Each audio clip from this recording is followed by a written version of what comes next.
Yahweh has given me permission to tell you the name of the actual Antichrist, the man that's going to be the Antichrist here in the end times. He is here. His name is Raj Patel. That is the real true Antichrist. You need to know this so you're aware of what's going on around you. He's not grown in fame yet. I've talked about him previously back in October 2009 in regards to the vision that Yahweh and Yeshua showed me back in July 2009. And back in October 2009, I was still not allowed to reveal the man's name. But I was telling people around that time frame, around October, November 2009 is when I started telling you who the Antichrist spirit was. Like I've said before, the Antichrist spirit can take many different leaders' bodies, and in fact it will. It's evil. It comes straight from Satan, Lucifer himself. But the man that is going to run the world and stand up and say that he is God, his name is Raj Patel. He will be claiming to be the world teacher, the world leader. There's rumors of him going around that he is the Messiah, and he is denouncing this. He is completely following the Bible. He's completely doing exactly what we are told in the Bible that he's going to do. Open your eyes, people. Raj Patel is the Antichrist. Be aware of this. And there are other leaders who are going to have that Antichrist spirit in them, who are going to have an evil spirit take over their bodies. But the Antichrist itself, spoken of in the Bible, is Raj Patel. Wake up. Go back to God. Claim your own life again. Save your soul. Save your family. Show your children his picture, his videos. Let them know who the Antichrist is. Let them know the danger. Get them prepared. We're already in tribulation. So the pre-tribulation rapture claim is false. So let's wash that out of our minds now and realize that the pre-trib rapture does not exist. It's not real. And the reason why I'm saying that is if it was, we'd already be gone, because the Antichrist is already here. Wake up. Do you not notice all the crazy things going on in the world? All the earthquakes, dead birds, dead fish everywhere. All the things that I saw in my vision in 2009, in July of 2009, is already happening. And it's escalating, and it's going to continue to escalate and pick up. And Raj Patel is about to stand up and tell the entire world that he is God, that he is the world teacher, that he's the Messiah. Today's date is May 17th, 2011. Mark my words. He's about to stand up and tell the entire world that he is God. He's about to do it. It's going to happen exactly after the beginning of the World War. It's about to start now. The World War is already, you hear rumors of wars all over the place, just like it says in Matthew 24. It's already happening. You need to wake up and save your soul and get right with God now. Get right with Yahweh now. Stop following churches. Stop following pastors and preachers. They mean well. At least majority of them do. I don't know all the pastors in the world, but I'm assuming that they mean well, or they wouldn't be trying to serve the Lord. But the problem is, they're sinners. They're human beings just like you and I are. I'm not speaking bad of any of them. In fact, I want you to pray for all of the pastors and ministers and leaders, men that have been called to be leaders in this world, who are supposed to be shepherding Yahweh's sheep. Pray for them. I'm not slapping them in the face. This is not a spiritual slap.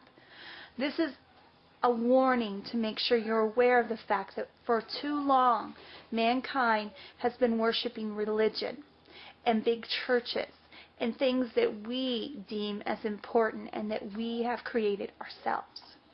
Yahweh didn't create this. This is not coming from the real God. So if he didn't create it, we need to stop it now. So you need to wake up. You need to open your eyes.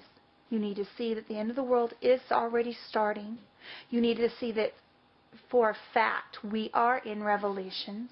We are in Matthew 24. You need to get prepared. Those of you who are Yahweh's followers who live in America, you need to have an exit plan. because you're about to have to leave America. America is Babylon spoken of in Revelations. For too long, for so many years, people have been chewing up the Bible, trying to figure out, they've been absorbing it, they've been combing through the Bible, trying to figure out where America really is in the Bible, if in fact it is in the Bible. And for many years, people have said, I don't understand why America's not there. America is Babylon. That is America. Wake up, open your eyes, start seeing the truth. God is speaking through me and so many others on YouTube. There have been many people that have said that Raj Patel is the Antichrist. They've been doing this since 2009, 2010 time frame. They're correct. Up until now, I didn't have the permission to tell you the name of the Antichrist. I have multiple videos where I promised you that I would tell you his name the moment I was allowed to. I had a vision back in July of 2009, and the video that I'm making now, today's date is October 14th, 2009. The video that I made back for July, I still did not know, wasn't quite sure if I should tell everyone everything that I saw as of yet. So I've been praying about it for months now, asking God again, just to make sure, because I always want to make sure that what I'm about to tell somebody really did come from Him, did really come from God. That it was, and not only that, but also that I have permission to share, because I don't normally share what I see with everybody else. All right, what happened, the vision that I saw in July of 2009, I'm just going to tell you the key information that I feel that you need to know, that I've been told to tell you. One of them is, back when this occurred, God was telling me for days before the vision and after the vision that He was going to do a series of things, that He is already opening up the seals, that He has opened already seal number 2, that it's already been opened now. The second seal in the Bible, it talks about, after the Lord opens the seal, it talks about how peace would be taken from the earth. Basically, that's what's going on now. God has informed me here in October of 2009 that peace has been taken from the earth now, that He is taking that away, that the seal has been opened.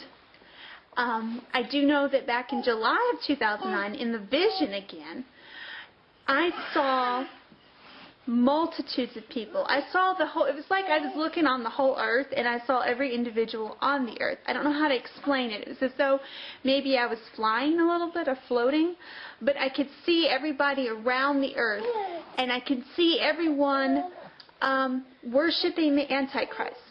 I have actually seen the Antichrist myself with my own 2 eyes. I've seen him in my visions. I know what this person looks like. But I'm not going to reveal this to you until God confirms to me again that this is what He wants. I want to make sure that I don't mislead anyone. I want to make sure, I need Him to confirm to me that who I saw is really the Antichrist before I say anything to you, okay? It's time. His name is Raj Patel. That is the Antichrist. Pray about what I'm saying to you. You will know that God will confirm it to you, that what I'm telling you is true. Wake up. Make sure your family, your loved ones, your children see this video. Make sure they know who the Antichrist is. Make sure they know what he looks like, who he is. He's a very beautiful looking human being. He's a very evil human being. He is very prideful. He is showing his true self. He's sly. He's prideful. You can catch him in every one of his interviews that he's had thus far on TV, where he's incredibly sly. He's very prideful. You can see it's written across his face. He's stuttering. He is stuttering because you can't tell the truth if you're a deceiver. You can't tell the truth, because he's a deceiver. He is the great deceiver. He is the one that's going to lead the world to hell. Don't be one of them. Be prepared. Get your life right with God now. Yahweh wants you to remember what Yahshua, Jesus, told us about the parable of the 10 virgins. It's time for you to get prepared. Be one of the 5 that has the extra oil and who is awake and aware and watching for their bride, for their groom. We're engaged. I'm engaged to be married to our Savior. And so are you if you are a follower of Yahweh's, if you're a follower of Yeshua's. Get ready. Our wedding day is coming, people.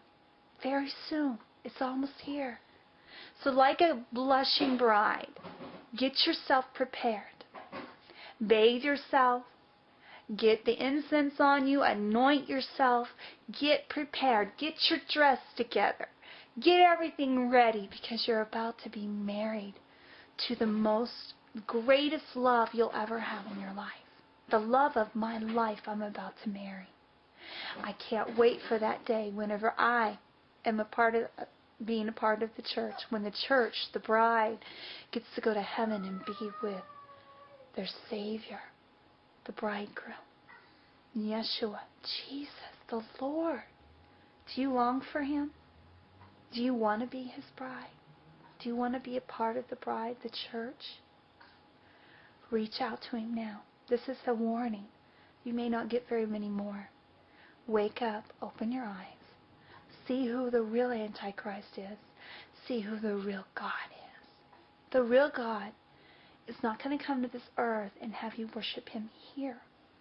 He made this world, yes, but this world is corrupt the moment that Adam and Eve sinned. Sin came into this world. Sin is this world now. So why would a holy, just, righteous, good, mighty God want to come and step foot in a sinful world? Open your eyes and see the truth. He's not here. He's not coming back here to stay here. He's going to destroy this entire world. The Bible tells you, and in fact I'm working on the rapture and the end of the world and tribulation, all of that now. I'm working on those videos now as we speak, and I'll be getting them out to you very soon as I can get them out. But He's telling us in the Bible, all through the Bible, we have it. It's written there for us. It tells us about Babylon. It tells us what we're supposed to do. Be prepared, people. Make sure you have everything that you and your family need. Have an exit plan. Be packed. Be ready to go. Because you're going to have to leave America. If you live in America, it's time for you to go. Yahweh bless you. Take care until I get to see you again. I love you. Bye-bye.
This week, what we are doing in this class, Raj Patel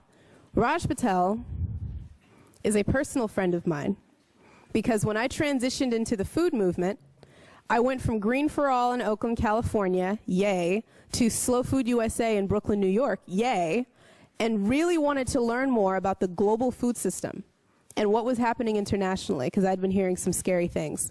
So Raj Patel wrote a book called Food Rebellions in collaboration with Eric Holt Jimenez at Food First, and it was an edited collection of stories, case studies, and a description of the global food economy. That book, that's the longest book I have ever read. Not because it's actually a long book, but because it is so thick, full of information. Every paragraph I had to put my head down and absorb for a second. So part of why I say this is because this man is really smart. And if you can actually absorb what he's talking about tonight, your mind will be blown. He also has the added benefit of being very funny and extremely entertaining to watch. So you are really in for a treat. And now, who is Raj Patel? He's a writer, activist, and an academic. He has worked for the World Bank and the WTO and protested against them around the world. He is currently a visiting scholar at UC Berkeley's Center for African Studies, an honorary research fellow at the School of Development Studies at the University of KwaZulu-Natal. Yeah, I got that right. And he is also a fellow at the Institute for Food and Development Policy, also known as Food First. Please give a warm round of applause to Raj Patel.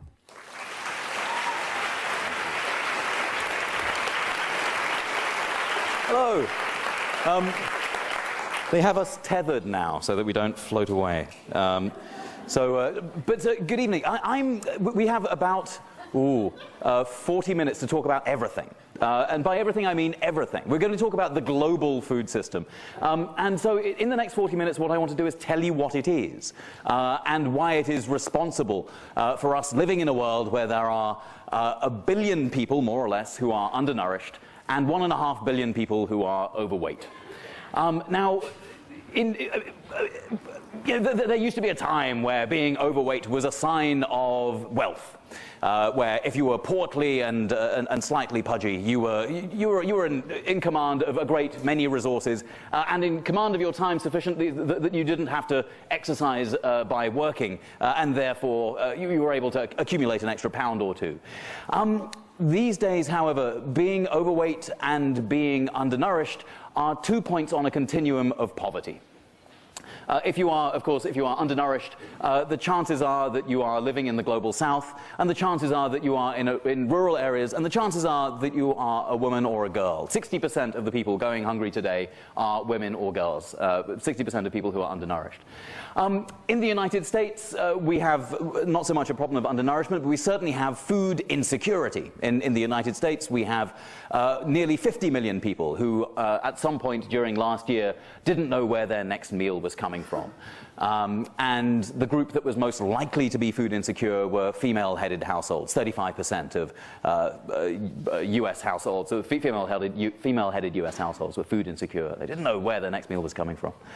Now, how do we get to a position where the hungry, the people who are overweight and people who are undernourished are 2 points on the same continuum? Well, in order to understand this, other people, I believe, use PowerPoint, but I like to kick it old school and encourage you to use your imaginations. So if you can imagine, for me, an hourglass, so wide at the top, narrow in the middle, and wide at the bottom. Wide at the top, narrow, and wide. At the top, there are the millions of farmers around the world who grow food for us. And at the bottom, there are the nearly 7 billion people who try to eat every day if we can. But in the middle, there are just a handful of corporations that run the global food system. In other words, a handful of corporations that worry about the truck and barter of goods from farm to fork. And in any major commodity globally, there are about 4 or 5, possibly 6 corporations that control the majority of the market, the global market in that commodity. So, for example, the global packaged tea industry is 95% run by one corporation, by Unilever. But you know, the global grain trade is run by the ABCD of global grain trading companies, Archer Daniels Midland and Bunge and Cargill and Dreyfus. So in every major market you have a few corporations concentrating that power.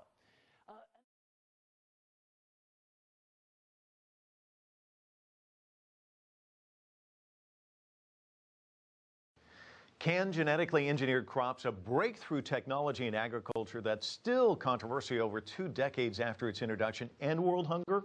Or is there a bigger issue at stake here? Joining me now from San Francisco is Raj Patel, a food policy expert and advisor to the UN on this very important issue. He's also the author of the New York Times bestseller, The Value of Nothing. Raj Patel, welcome to The Heat. Raj, I'm excited to talk to you because I've never heard anyone describe this issue in such a visual term as you do when you talk about the hourglass. Can you go over that for our audience? Sure. If you imagine in the world today, there are millions of farmers around the world who are growing food and 7 billion people around the world who try to eat every day if we can. But between the farmers and the millions of consumers around the world, there are just a handful of corporations that control the global movement of food. And in every major market, about 6 companies control over 50% of the global market.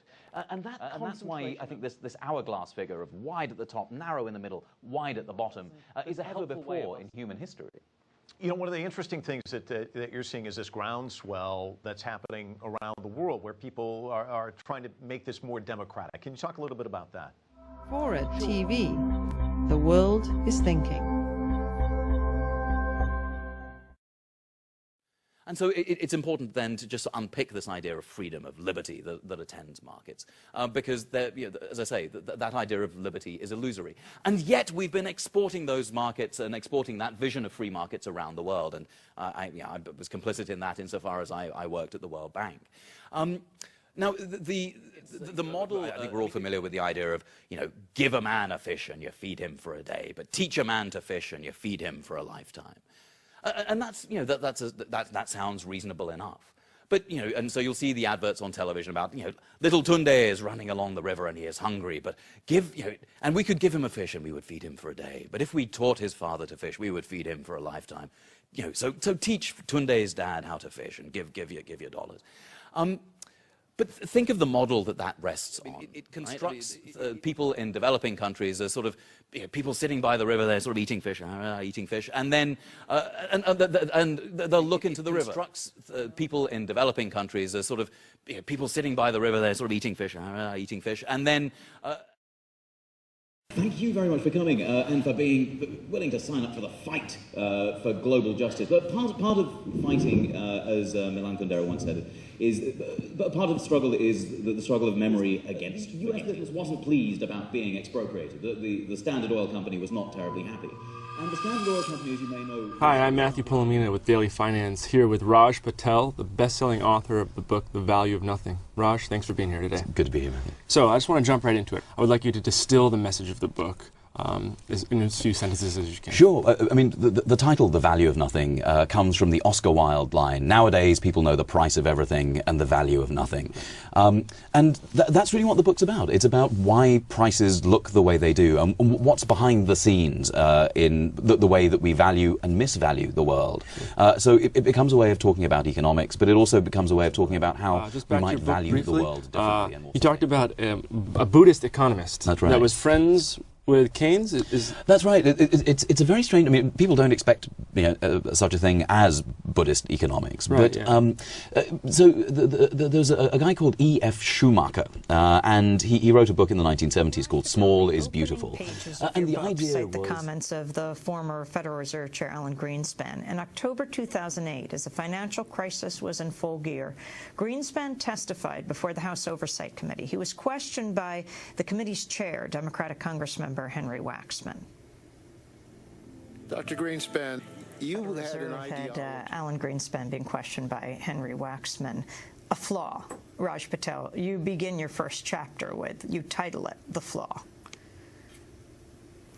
Well, that's right, because I mean, that admission is seismic. To have one of the high priests of free market fundamentalism admit that there was something very wrong with this idea of markets everywhere is I think, a profound revelation. And the trouble is that we're not very well equipped to think it through and to think about what we might replace free markets everywhere with. And in the book, try and do is come up with other ways that have been very successful of valuing the world that don't involve free markets, because if Alan Greenspan is wrong, and by his own admission he is, then we do need other ways of thinking about valuing the world. Talk about those other ways, Raj.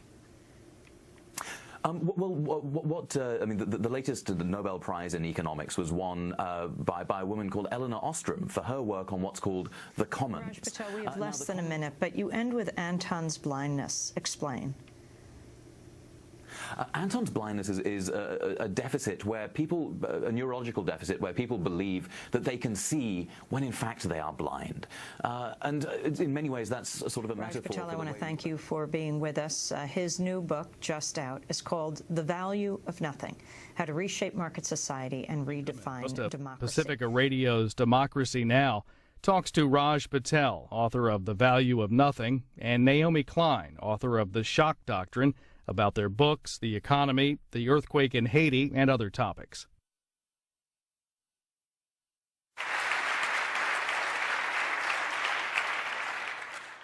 What a great honor it is to... Can you hear now? What a great honor it is. The Value of Nothing. Let's start with a little clip.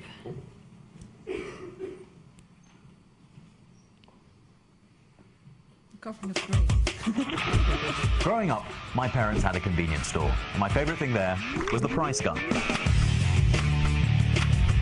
Especially when I got to make my own prices. And of course, I knew the exact value of my little brother. As a kid, that was a joke. But given our current crisis, when we see this as more valuable than this, when most people can't afford this, but they call this a value meal, where a tomato farmer gets paid less in a year than a Wall Street banker gets in an hour. It seems as if the joke is on us. So how do we get here? From the 1970s onward, our economy was hijacked by free market... Okay. You say...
He took a picture of it and sent it to me, and my master confirmed it as the hand of Maitreya.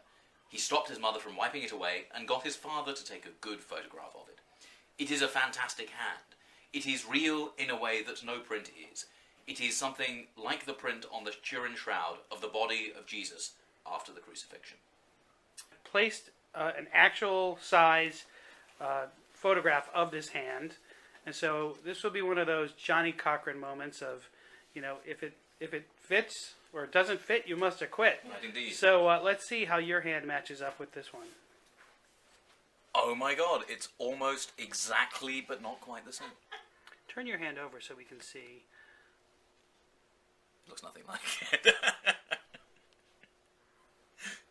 Your fingers are, your middle finger is actually taller than Yeah. his. Or, no, I mean, to get it to work, I mean, I'd have to basically have a mutant hand. Look at the difference between the little finger and the middle. Who has a hand that shape? Only Maitreya, clearly. So it does not fit. I don't think it does.